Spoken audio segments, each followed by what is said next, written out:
Vivienne Castellane had rehearsed the seating chart for the Castellane Freight and Rail Spring Gala 3 separate times before a single guest arrived, moving name cards across a printed diagram on her desk like a general repositioning troops the night before a campaign, and she still wasn't fully satisfied with it. 42 names, one ballroom on the top floor of the Ellery Hotel, floor-to-ceiling windows overlooking a hazy Atlanta skyline just beginning to catch the last orange light of a long spring evening. Every single name on that list belonged to someone who could sign a contract, kill a merger, or move a stock price with a single offhand comment made over dessert, and Vivienne had learned a long time ago, the hard way, that rooms like this one did not run themselves. They were built, deliberately, hour by hour, decision by decision, the same way a rail network was built, with redundancy planned into every junction so that nothing, absolutely nothing, could happen that she had not already anticipated 3 moves in advance. This was the kind of night she had spent 15 years constructing her entire professional identity around, where control was not simply a preference but a hard-won survival skill for a woman who had clawed her way into rooms that had never once, not for a single year of her career, been built with her in mind. And then, almost as an afterthought, almost as a joke that had somehow slipped past her better judgment and hardened into something real before she could quietly take it back, she had invited her driver. Desmond Okwuosa had been opening the door of her black sedan for 14 months by then, arriving before dawn most mornings, saying almost nothing unless she spoke to him first, moving through the edges of her life with the particular kind of quiet, careful competence that people so easily mistake for simplicity, for a lack of interior life, when really it is often the opposite. He wore the same dark jacket and pressed white shirt nearly every day, kept the interior of the sedan spotless without ever once being asked, adjusted the temperature and the radio station without needing to be told twice, and blended into the scenery of her mornings the way good, well-made furniture does, present, reliably useful, and almost entirely unexamined by the person who benefited from it daily. It had been Preston Cade, her chief operating officer, who first floated the idea over drinks after a brutal week of merger negotiations that had left both of them exhausted and a little reckless with their words, half laughing as he said it, watching her face closely across the bar top to see whether she would actually go through with something so obviously, casually absurd.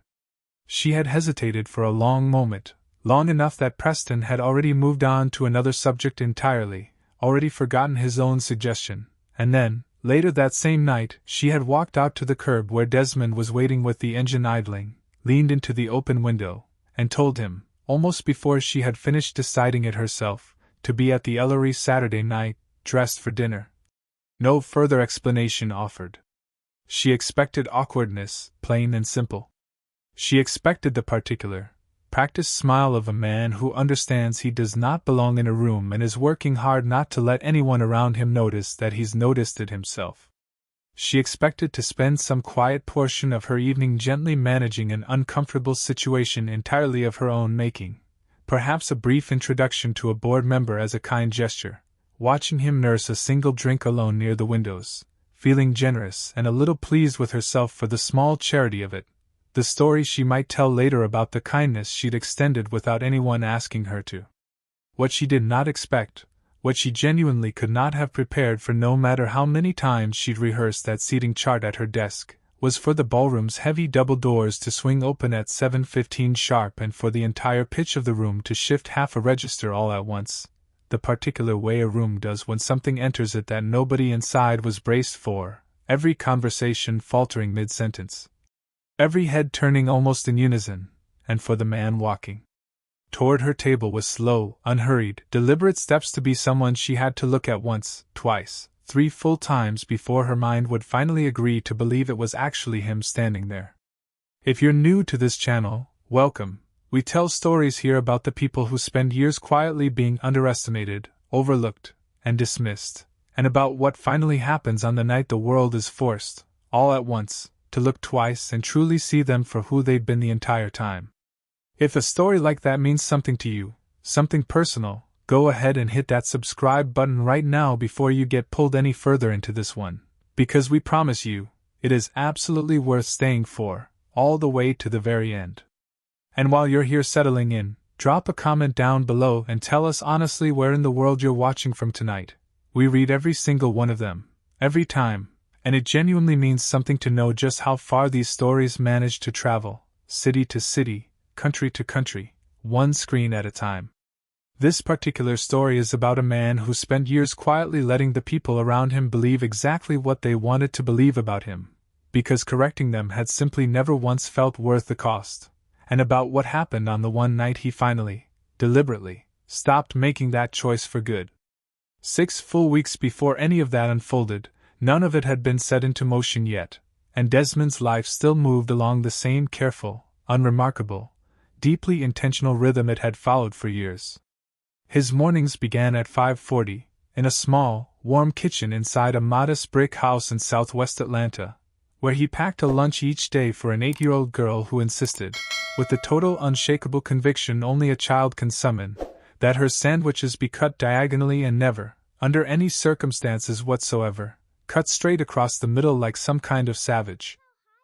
His life had a structure to it that was built less around ambition and more around sheer necessity, assembled one careful, quiet decision at a time out of circumstances he rarely spoke of to anyone at all, including, on most days, himself. Before the black sedan and the pressed white shirts, there had been an entirely different uniform, an entirely different kind of precision, and an entirely different version of Desmond Okwuosa that the people riding silently behind him in that back seat had never once, in 14 months, had a single reason to imagine even existed. If this story is already pulling you in, go ahead and hit that subscribe button right now. We've got a lot more coming, and trust us, you will not want to miss where this one goes before the night is through. Desmond arrived at the Castellane Freight and Rail Executive Garage at 6:10 every single morning without exception, rain or shine, which put him a full 10 minutes ahead of when Vivienne actually needed him and a solid hour ahead of anyone else on the entire executive floor conscious enough at that hour to notice him standing there beside the car, coffee in hand, waiting. He kept the interior of the sedan immaculate at all times, vacuumed and wiped down twice a week without fail, not because anyone ever inspected it or would have noticed the smallest difference either way, but because it had simply never once occurred to him, not in 14 months of driving Vivienne and not in the years of driving before her, to do a job in any way other than correctly, whether or not a single living soul happened to be watching him do it. He had memorized every alternate route through downtown Atlanta traffic without ever being asked to, every construction detour near the stadium, every accident bottleneck along the connector, every quiet side street shortcut that shaved 4 or 5 minutes off a commute during rush hour, simply because knowing them made the job smoother and easier for the woman he drove, and because doing things well, quietly and without fanfare, had become something close to a personal discipline for him. Over the years, a way of proving something to himself that he no longer needed anyone else to witness. In 14 months, Vivienne had learned almost nothing real about him beyond the surface facts that he was punctual, quiet, and reliably invisible, and to her, that particular invisibility had always registered as a kind of professionalism, a job well done, rather than as the visible edge of an entire human life she had simply never once bothered to ask a real question about. What she did not know, what Desmond had never once volunteered to her, and what no one in 14 months had ever thought to directly ask him, was that 6 years before he opened her car door for the very first time, he had served as a logistics officer in the United States Army, responsible for coordinating the movement of personnel, equipment, and critical supplies across 3 separate overseas bases simultaneously, a job that demanded he hold an entire, constantly shifting, high-stakes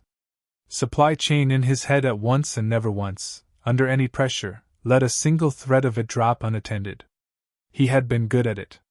Genuinely, exceptionally good, the specific kind of good that gets noticed quickly by people well above your pay grade, the kind of good that gets a young officer fast-tracked for early promotion and quietly discussed in rooms he wasn't even present for. He had been on a clear, well-documented path toward making major, his commanding officers already speaking his name in conversations about the next rotation, when his wife, Renee, was diagnosed with the illness that would eventually, slowly, take her from both him and their daughter 18 months later. In the middle of that diagnosis, sitting alone in a fluorescent-lit hospital hallway at 2 in the morning with a vending machine coffee going cold in his hands, he had made the only calculation that actually mattered to him in that moment. Their daughter, Nia, not even 3 years old at the time, needed a father who could reliably be home by 6 every single evening. Not a career trajectory that would keep pulling him overseas for months at a stretch while she grew up mostly without him. He did not tell people this story, not casually, not easily, not to strangers and rarely even to friends.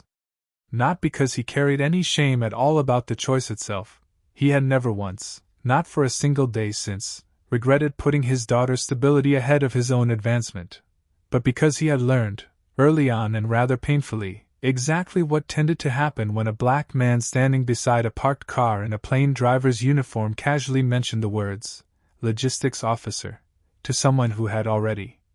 in the first 3 seconds of looking at him, quietly decided exactly what kind of person he was allowed to be in their imagination. The reactions ranged from polite, barely concealed disbelief to a particular, exhausting strain of performative astonishment, wide eyes, exaggerated interest, a sudden flurry of eager follow-up questions that were really, underneath all that surface enthusiasm, just disbelief wearing a slightly nicer, more socially acceptable outfit. So somewhere along the way, quietly and without any real bitterness he would ever openly admit to, he had simply stopped offering the story to anyone who hadn't earned the right to hear it, and had decided it was easier, on the whole, less exhausting, to simply let people see whatever they were already fully prepared to see, and keep the rest folded carefully away for himself. And for the quiet late-night conversations with Nia when she asked him honest questions about the mother she barely remembered, questions he answered as truthfully and as gently as an 8-year-old's heart could reasonably hold. Preston Kate had never once, across the entire 14 months, asked Desmond a single question that wasn't strictly a destination address or a clipped request to turn the air conditioning down 2 degrees. To Preston, the driver was scenery, useful, competent, entirely forgettable scenery, the specific kind of background presence you stop consciously registering as a person after the first week or 2 of seeing him standing in the exact same spot at the exact same hour, holding the same car door.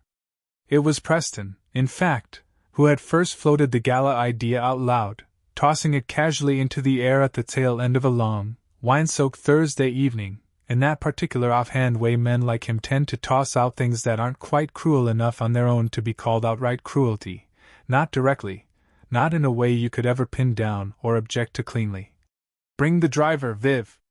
Give the board something to actually talk about besides the Meridian contract numbers for once. God knows they need it. He'd laughed easily as he said it, clearly expecting Vivienne to laugh right along with him and let the whole idea quietly dissolve by the time her second drink arrived. She hadn't laughed with him, not exactly, not fully, but she also hadn't said no in the moment, and that small, uncomfortable, easily overlooked omission would end up following her around for weeks afterward, longer and heavier than she ever expected it to. She told herself, standing at Desmond's car window that same Thursday evening with the idea already half decided somewhere in the back of her mind, that it was simply an act of kindness, a night off from the driver's seat for once, a decent meal in a genuinely beautiful room, a story he might enjoy telling somebody down the line. What she did not examine closely, not yet, not for several more weeks, was why an invitation like that one had needed Preston Cade's careless, half-joking suggestion to even occur to her in the first place, after 14 full months of sitting quietly 3 feet behind a man whose entire life outside the walls of that car she had never once, not a single time, thought to ask a real, genuine question about. If you've ever been the person everyone in the room assumed they already had completely figured out at a glance, you're going to want to stick around for the rest of this one. Subscribe now so you don't miss exactly where it's headed.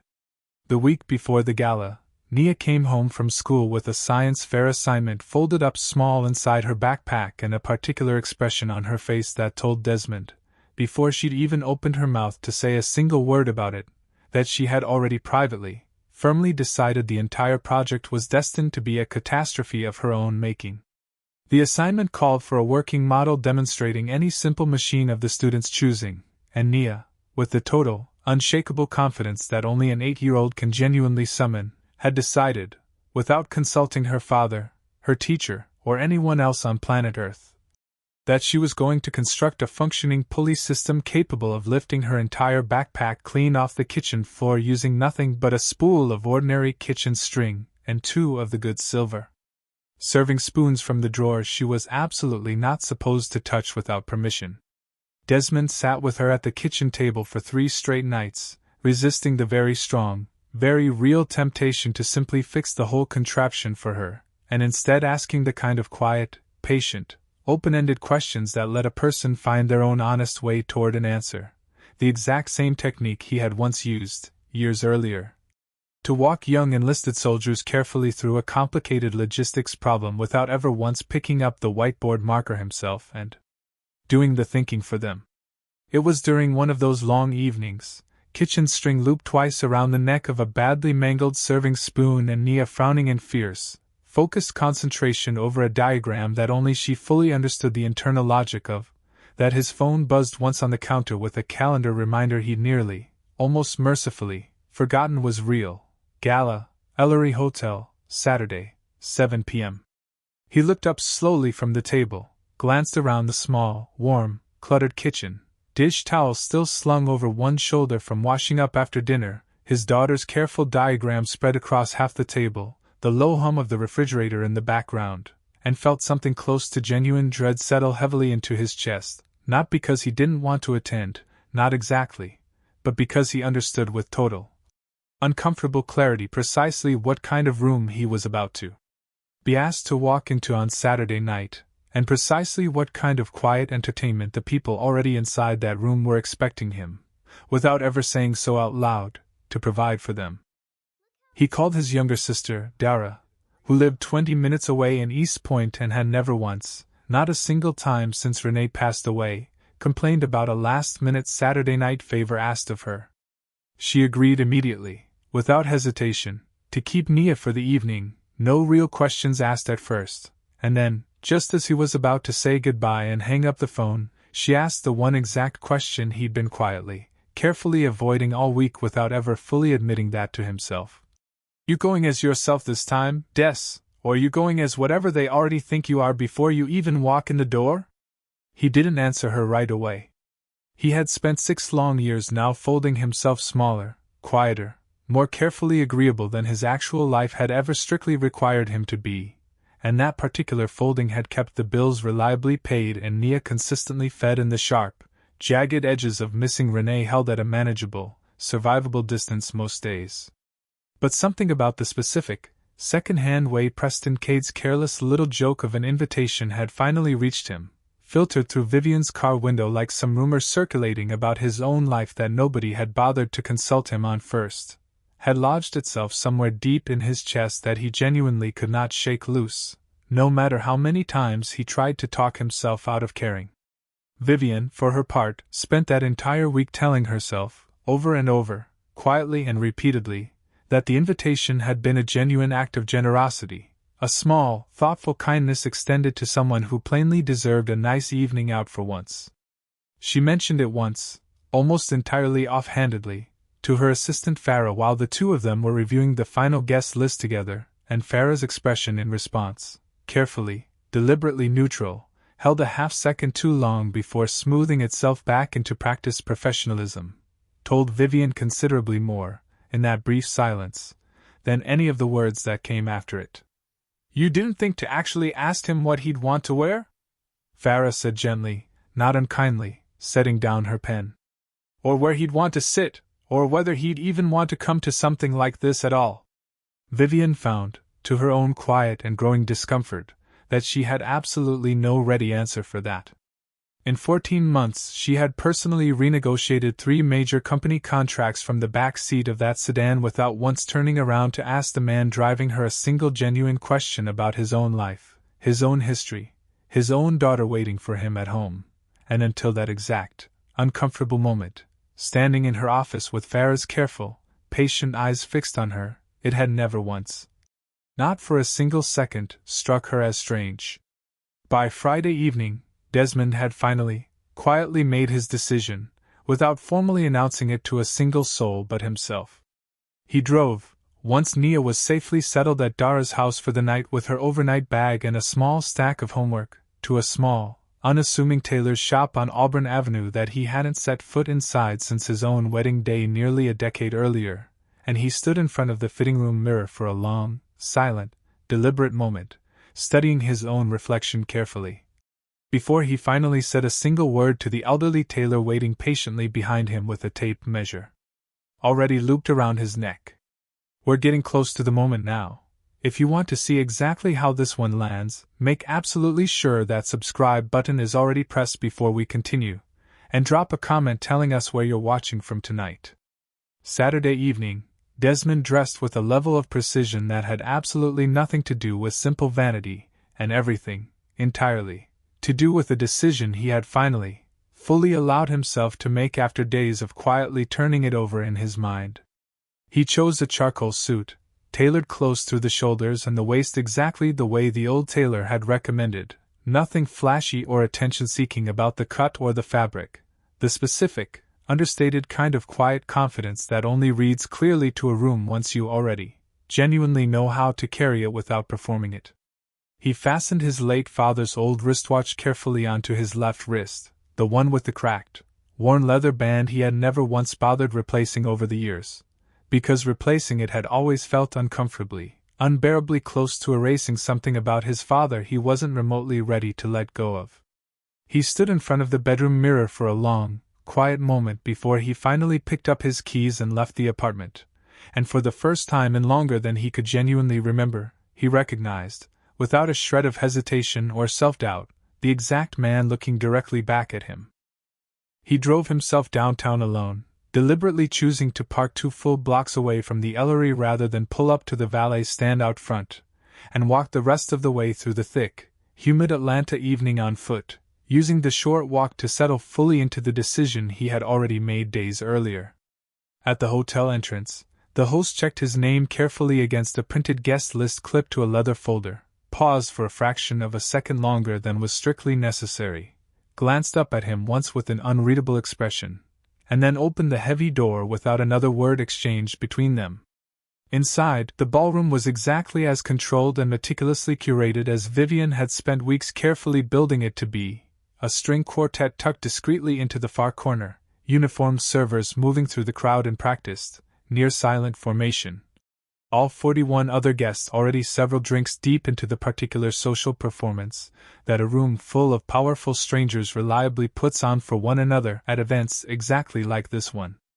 And then the heavy double doors swung open again behind him at 7:15 sharp, and Desmond stepped fully through into the warm golden light of the ballroom, and the entire room did the specific thing that rooms do when something enters it that visibly, unmistakably shifts the very air inside. Vivienne was mid-sentence with a board member at the time, deep in a conversation about quarterly freight volumes and projected Q3 growth, when she felt the change in the room before she consciously registered its actual source, a subtle, unmistakable drop in the pitch of the surrounding conversation, a scattering of heads turning almost in perfect unison toward the entrance somewhere behind her.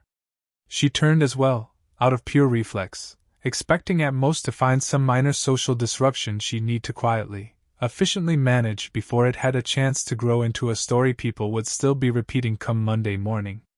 Instead, she found herself looking directly at a man in a beautifully, precisely cut charcoal suit, standing with the particular kind of unhurried physical stillness that comes only from genuine internal composure rather than any carefully performed or rehearsed version of calm, and it took her a long, disorienting 3 full seconds before her own mind would finally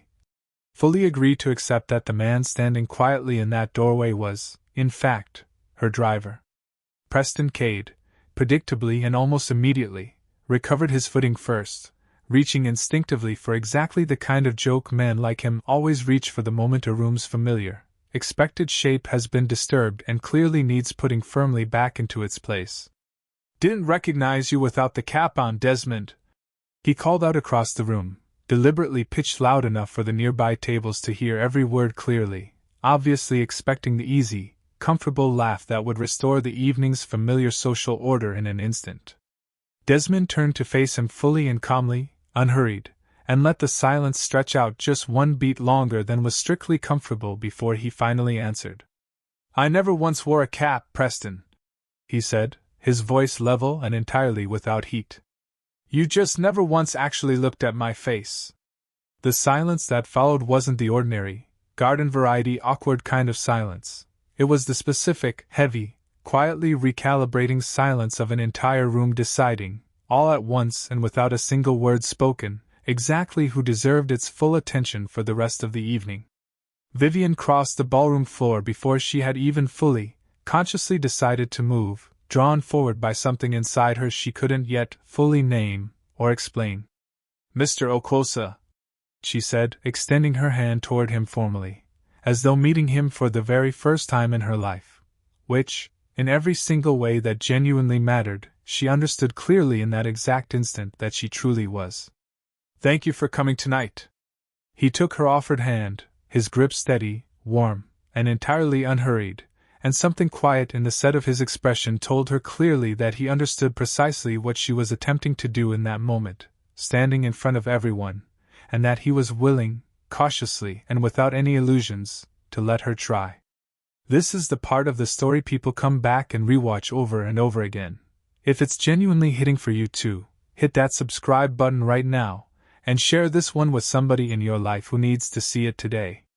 The Monday following the gala, the office did not simply, quietly return to its old familiar rhythm, though several people worked visibly, almost comically hard to make it appear as though it already had.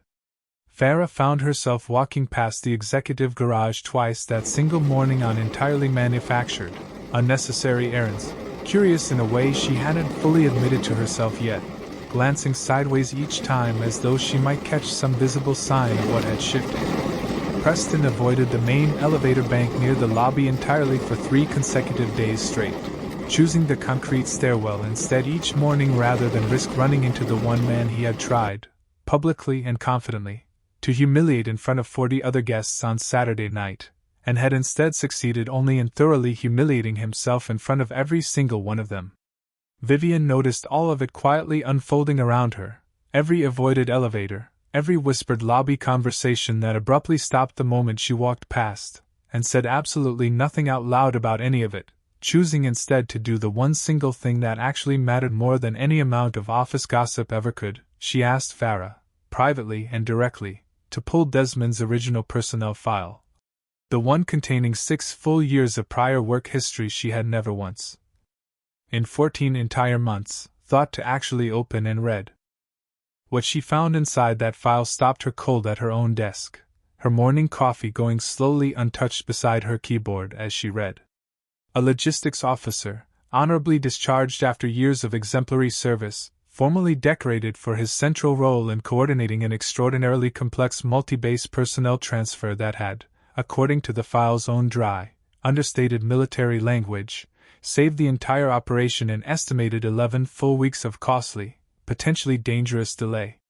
She sat with that single fact for a long time, turning it over slowly in her mind, before she finally picked up her office phone, not to offer him some hastily arranged promotion out of simple guilt. She was clear-eyed enough about her own instincts to recognize that would only be its own quiet insult, layered directly on top of the first, but instead to ask him, directly, honestly, and openly, for what genuinely felt like the very first time in 14 months, what he actually wanted for himself and for his daughter going forward.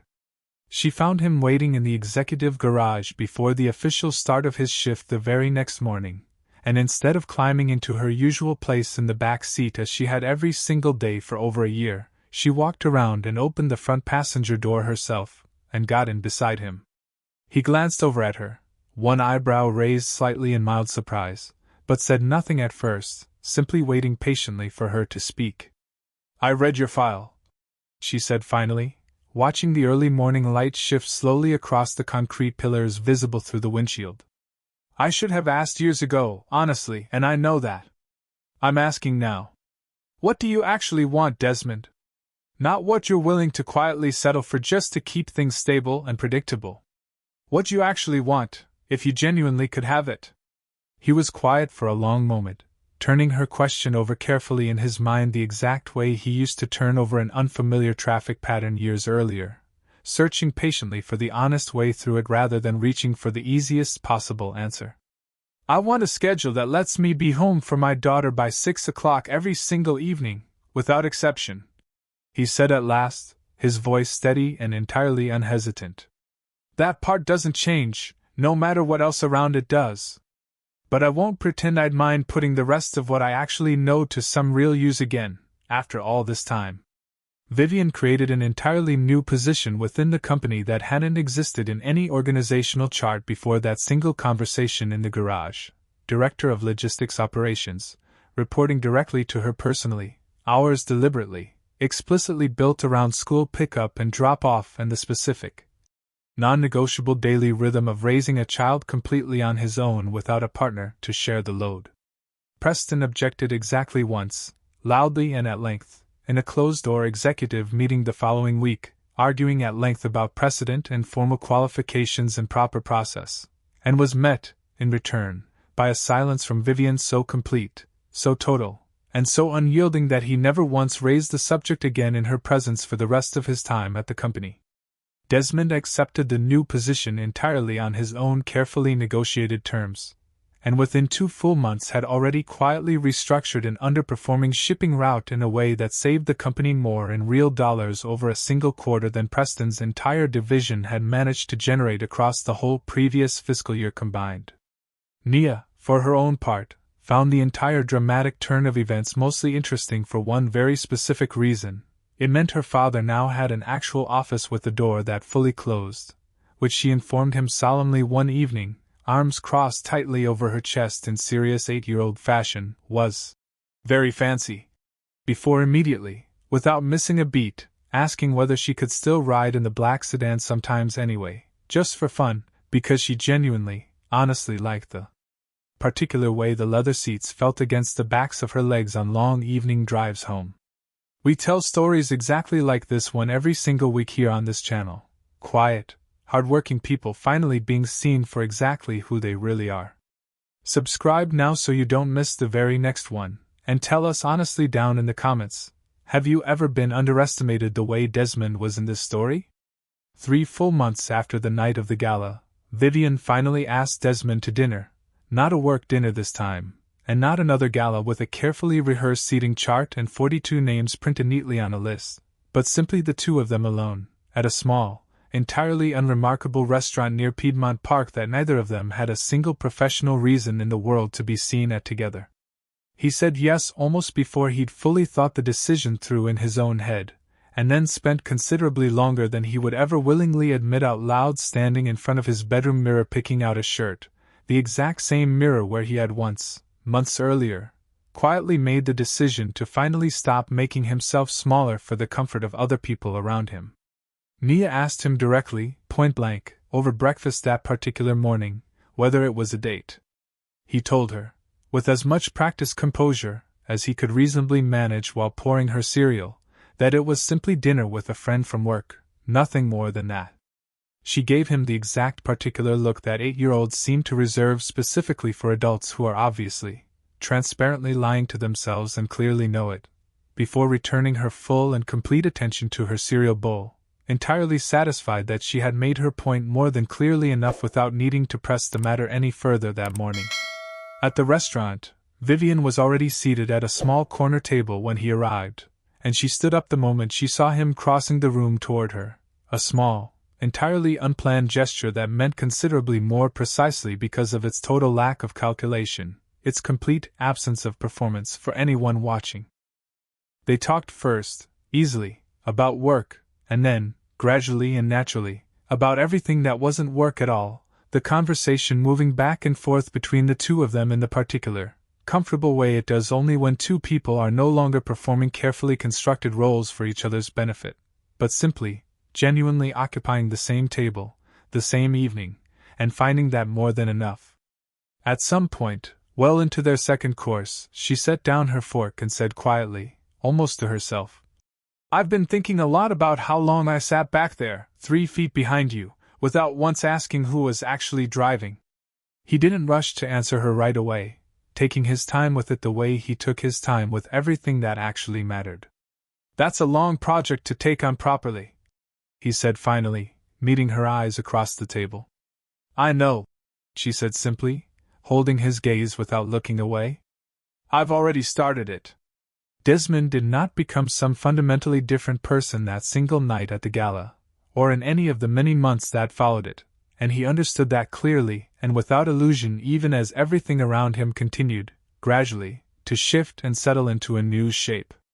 The underlying discipline had always been there, quietly, running beneath everything else. In the 6 long years he had spent raising Nia entirely on his own after Renee passed away, in the 6 years before that spent holding an entire military supply chain together inside his own head without ever once letting a single thread of it drop under pressure, in the simple, unremarkable decision he made every single morning at 5:40 to do whatever job was directly in front of him correctly and completely, whether or not a single other living person happened to be watching him do it. What had actually, genuinely changed, in the end, was never Desmond himself at all. What changed was that the people standing around him had simply, finally run out of convenient reasons not to see him clearly for who he had always been, and that particular truth, more than any promotion, more than any gala, more than any single dramatic moment of public vindication in a crowded ballroom, is the part of this story genuinely worth carrying with you long after it ends tonight. If you've ever done careful, disciplined, quiet work with absolutely no audience for it at all, if you've ever folded yourself smaller and quieter so that someone else in the room could stay comfortable at your own expense, this story tonight was for you, specifically and personally. We build stories exactly like this one every single week because the people who so often go completely unseen in their own lives deserve, at an absolute minimum, to be written about honestly and heard widely by people who genuinely understand exactly what that feels like from the inside.